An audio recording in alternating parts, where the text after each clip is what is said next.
Hello and happy Friday. Today I want to talk about turning your challenge into treasure. And I know that there's a lot of talk about, you climb the mountain and it ends up building the skills that you need. And when you need strength, you're given a challenge so that you can overcome and build the strength. And there's a lot of this content out there, but I just want to get a little bit more in depth with that. What does it actually mean? What does it actually look like? And how can you take the knowledge that what you're doing right now, what you're going through, is going to end up on the other end to become something that you can actually use, a gift that you can give to others, a treasure that you can use, something that you can even use for your own personal development? How do you do that, and how do you sit with it when you're going through the hard things? So I'm just going to dive right into it, okay? There's no beating around the bush today. I'm going to start with the example of when my mom passed away. So I was 22, so I was still quite young. It's a long time ago. And I hadn't really lost someone before. We had lost a classmate, which was really hard. It was incredibly hard. But I didn't know her that well. She wasn't someone who was extremely close to me, but it was still incredibly painful. But this was the first, I had all of my grandparents. It was the first time that I lost a close family member. And it was my mom. Not your mom. That was painful. I didn't know it was going to be that painful. She had been sick for a very long time. So since I was probably 10, 12 years old, she had been getting more and more and more sick. And she ended up in a wheelchair. She ended up having difficulties moving physically, but also her mental state had depleted, meaning that it's like the brain just ate itself up from within. Um, if you're a doctor, you're going to say that's not what happened. This is to kind of explain what was going on. Her brain was falling apart and she kind of regressed and became almost like a child. And I didn't understand that. I didn't understand what was going on. So I was living with having a mom who didn't know how to respect boundaries, who loved teasing me, who didn't have that situational awareness. And she was in and out of like good moments to bad moments and bad moments to good moments. And I really didn't understand what was going on. And in the end, she was so weak that even when she spoke, you could barely hear, you couldn't really fully understand what she said. It was really hard to understand what she was saying. It was like she was mumbling, extreme mumbling. So I felt like I had anticipated, like, it's not going to take that long, we're going to lose her. And after she passed, the doctor said she ended up passing from a blood clot. And the doctor said that if she hadn't passed at that moment, it wouldn't have been long before she wouldn't even have been able to breathe on her own. So they would put her into a machine that could breathe for her, and she would just lie there and kind of be a vessel and be fully aware of everything happening. So actually, it was an act of God that she was spared, I would say. But obviously, it was hard. It was hard losing your mom. I thought I had processed what I needed to process because I had lost her already before she died. But there was so much pain, so much guilt, so many emotions. And being that young also meant that not a lot of people I was around, I mean, obviously, I know this depends on where you live, but not a lot of people around me had lost a parent. And they didn't really know how to act. They didn't know how to deal with it. They didn't know how to be there for me. They didn't know how long grief takes. They didn't know how sensitive it is. They don't know, like, you show up and you're trying to, be there and show up for class, and everything just hurts. And they didn't understand that. So they kind of just treated me as if I'm just, the same normal person, but I was not the same person. And it was incredibly difficult to talk about. And there was one colleague that I had. I worked at a cafe at the time. There was one colleague that I had who had lost her boyfriend when she was a teenager. She was 16. And it was so heartbreaking for her. So when she heard that I had lost my mom, she just very calmly talked to me about it. And she shared her experiences, and she talked about how grief is not linear. You're going to have good days soon after when you're in grief, and they're going to be few. And you're going to have bad days 20 years later, and they're going to be few. So it's almost like you're having these cycles of good and bad days, and the longer time passes, the less bad days you're going to have, and eventually you're going to be able to be reminded of the person that you've lost in a way that you don't feel pain, but you cherish the memory of her. And most of my days now, when I think about my mom, I think about the good things, the things that she taught me. And I try to, some of you know that I've tried to kind of connect with her memory through baking. So I would go into the kitchen and I would bake and just turn, no music, no phones, nothing in the background, just focusing on doing what I'm doing and then connecting to the memory of her. And it's just such a beautiful experience. And it's been now 14 years since she passed away. And what the reason I'm bringing this up is it was obviously really painful. And I noticed when I talked to this colleague who suddenly there was someone who could give me space to grieve and who would understand me.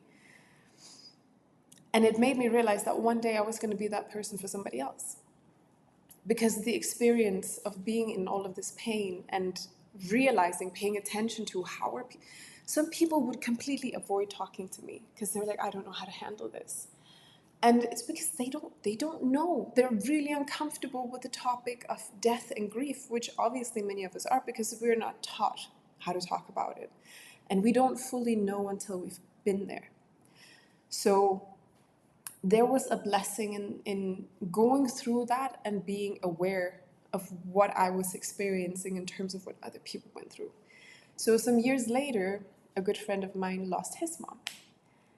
And he called me and he was like, I just gotta talk to someone who's been through this. And I was like, here we go. Here's my treasure. Here's the challenge that turned into a treasure. And I could give him, I could just see him, really. I could just be there for him. I could see him. I could help him hold this space so that he felt a little bit less alone, so he felt seen. And so he had an understanding of what can I expect? What can I expect with this thing? Because you're going to have people who don't know how to process grief, who's never really been through it, who's like 3 to 6 months after you've lost someone and you're still in pain, they're going to be like, isn't it time for you to move on? You should actively do something to move on. And that's just not how it works. And it's really painful when it's someone close to you. So for me, it was my boyfriend at the time. I think it had been like 3 months maybe. And he was like, isn't it, like, shouldn't you, start moving on? Do you need to be sad every evening? And it was just so painful to be so unseen. And he had never lost anyone who was close to him, so he could not understand. And I think there's just that experience of going through something that is incredibly painful, and you're thinking, why do I have to go through this? But the thing is, we go through hardship so that we can evolve, so we can get deeper understanding. And I'm thinking about it a lot today because, as a transformational coach, I teach leadership, self-leadership transformations. I do it mostly in the context of business and leadership, but also for some people just for, finding their own path moving forward. And now I can take the pains that I went through when I needed that shift, when I needed something drastic and different to happen. I know that pain. And I dealt with it and I did something about it. And I can use that experience to help other people. And I was thinking, I went through all of depression. I did not know that being depressed was not the norm. I thought it was the norm. I thought this was what everyone went through.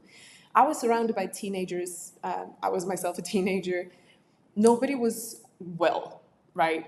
There's very few teenagers who are just doing good, especially back then. And I was in a school where everything was about money and status and looking, fit and skinny. And it was almost like a competition. How long can you go without eating, or like how much weight can you lose? And I remember just this point when I was sitting in the cafeteria. There was a session that had been canceled, so we were just sitting and chatting. And this one girl, Claire, she was the cutest, such a beautiful young girl. She was older than me, but I mean, obviously, now that I look back, she was just incredible. She had just this good energy. And she would sit there and she would say, "Do you remember when you were a kid and you just used to cry all the time?" And then I don't even remember now what, like, the last time I cried. And I was so shocked because I would go home and cry every single day. Every single day when I came home from school, the first thing I would do was go to the bathroom and cry. And then later on in the day, I would go cry. Like, it was so wild to me that there was a life where you didn't have to cry every day. And it's not like I felt like I should cry. I just had a need, a really deep need to cry. And I didn't realize really that something was particularly wrong because I thought that was what everybody did. I thought everyone was miserable, you know? And I had to go through that and overcome that. And I overcame my eating disorders and my social anxieties and insecurities and confidence issues and low self esteem and fears for everything, worst case scenarios. So much crap I had built up in my mind that was just weighing me down and keeping me away from opportunity, from enjoying life. I was just constantly miserable in every aspect that you can even think of. And sometimes I think, thank God that I went through that. Thank you that I went through that. Because if I hadn't gone through that, how would I have overcome it? How can I teach other people to overcome things?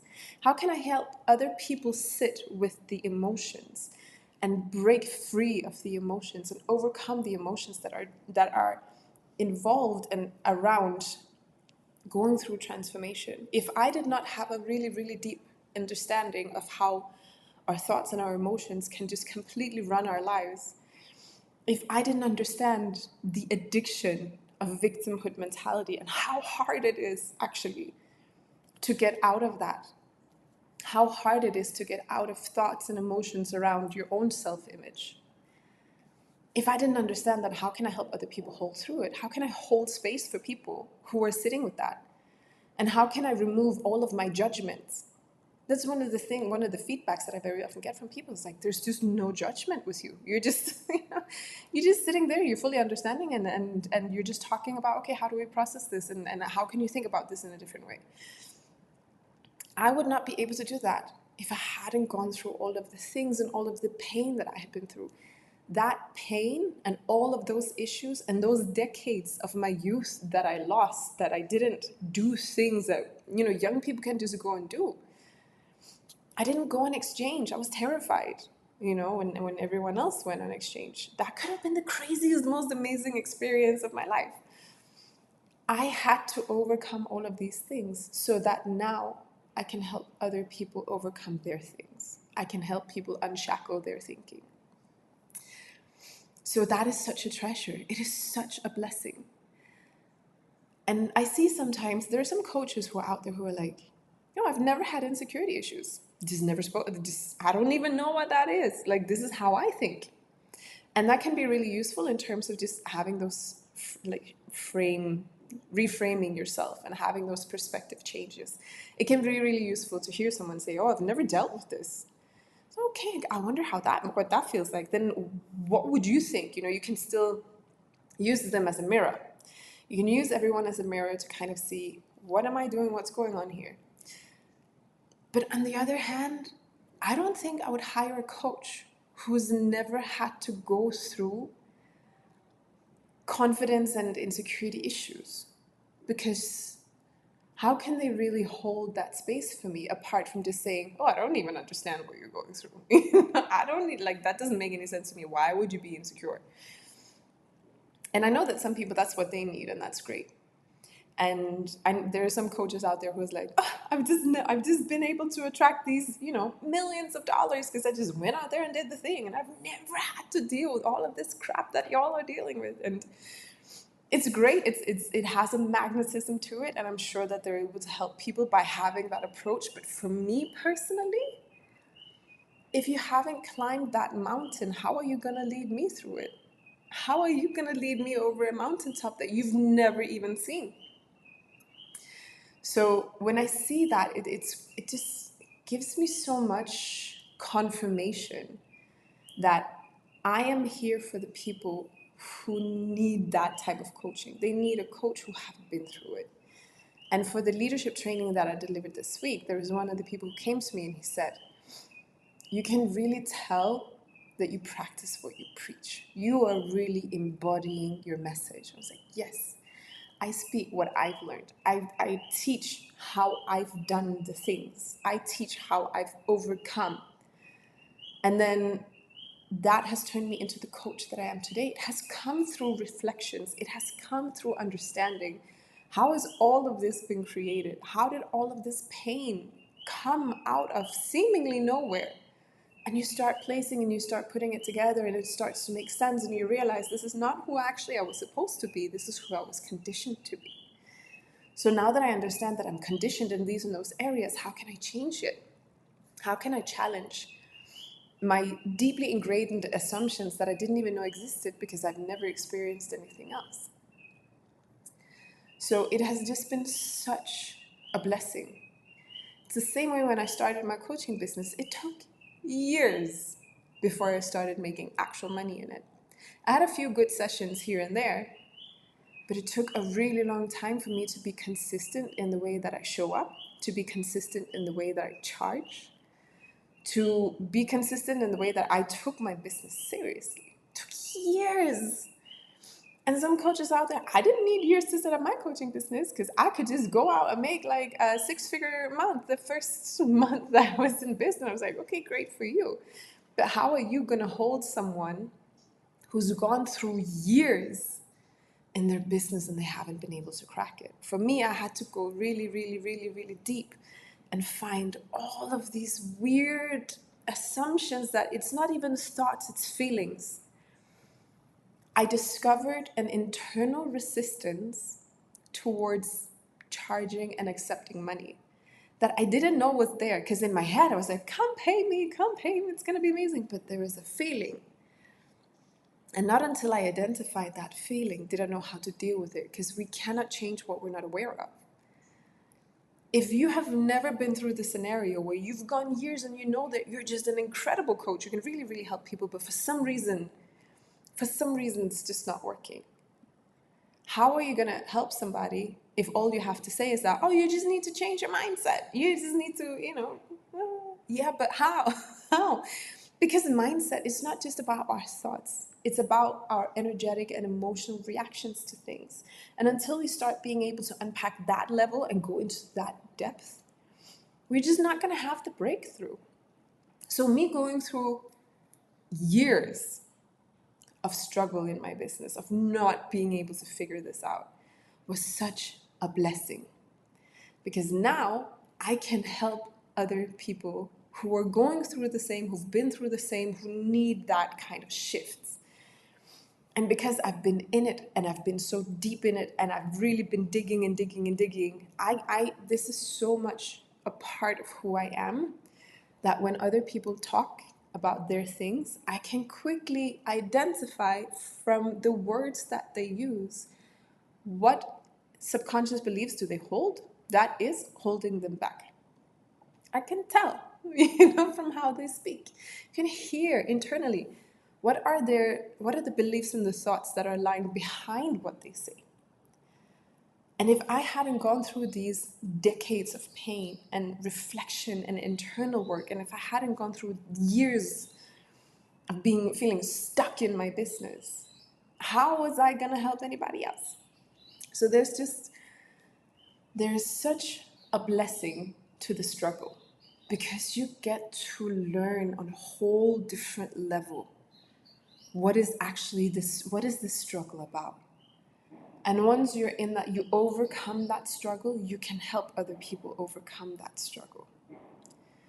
And I remind myself of this when I go through pain. When I go through pain, I remind myself, you are learning something right now. And this is going to be so useful for you. So, for example, when my grandmother passed away earlier this year, she was my special person. Right? She was my so special person. She was the one person that was incredibly hard to live far away from. The one person I just always wanted to come home and see. I got to stay with her every time I traveled back to Denmark. And she passed away, and it was even though she was old, I felt it was sudden. I felt it was sudden. And all of a sudden, she's not here anymore. And I was in so much pain. And I still get really sad. So excuse me if I get emotional. I have her picture on my phone. She's such a wonderful person. And I had a good friend who reminded me, the reason you're in so much pain is because you loved her so much. And it makes sense, right? Of course, you don't have to tell me that. But if you now focus on the fact that there's so much love in that grief, it kind of helps you deal with that grief differently. Because we have a tendency to be really, really scared of negative emotion. I don't like the labels of positive and negative emotion.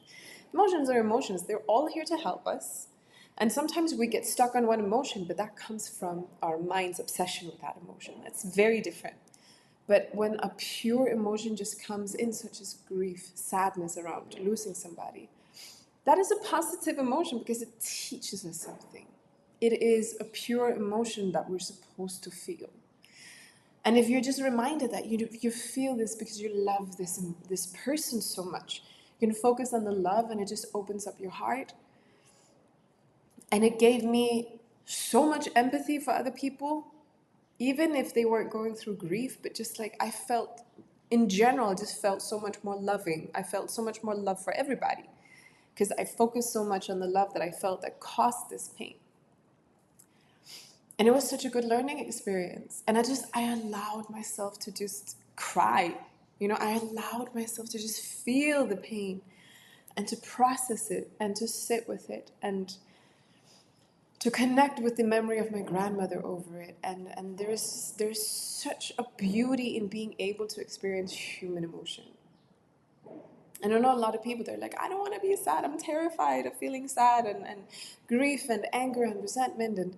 But there's such a beauty in being able to just experience the full scale of human emotion and putting on the analytical glasses and think, what is this? What am I really feeling? Where is it manifesting in my body? Where do I feel these things?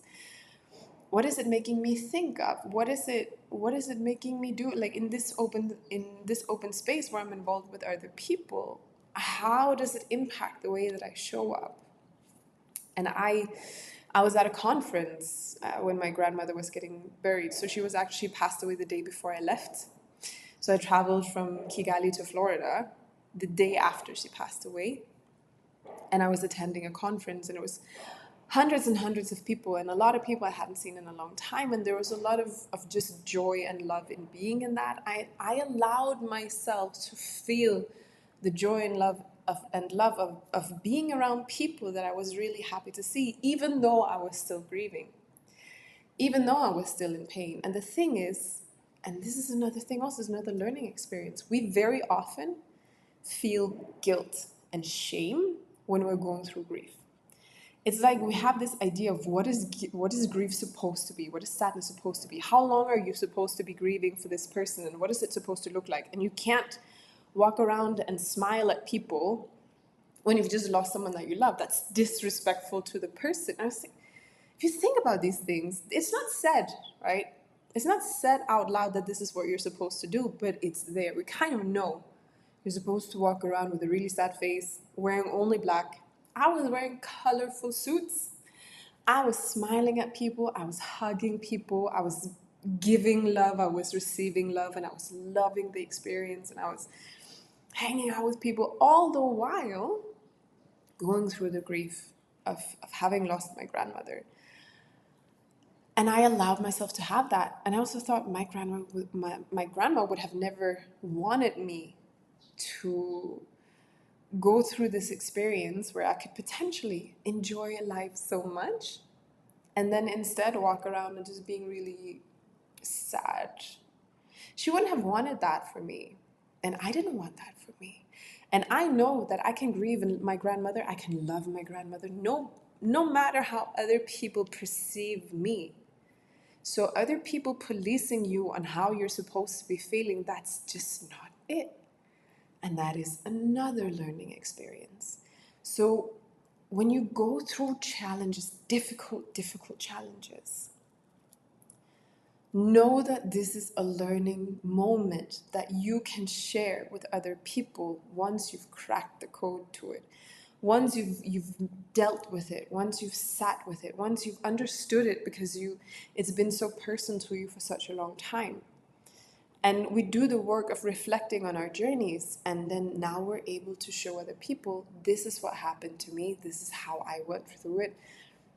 And this is really how we can be there for other people. Just imagine any single person who's taught you important life lessons. They usually didn't come from someone reading a book, right?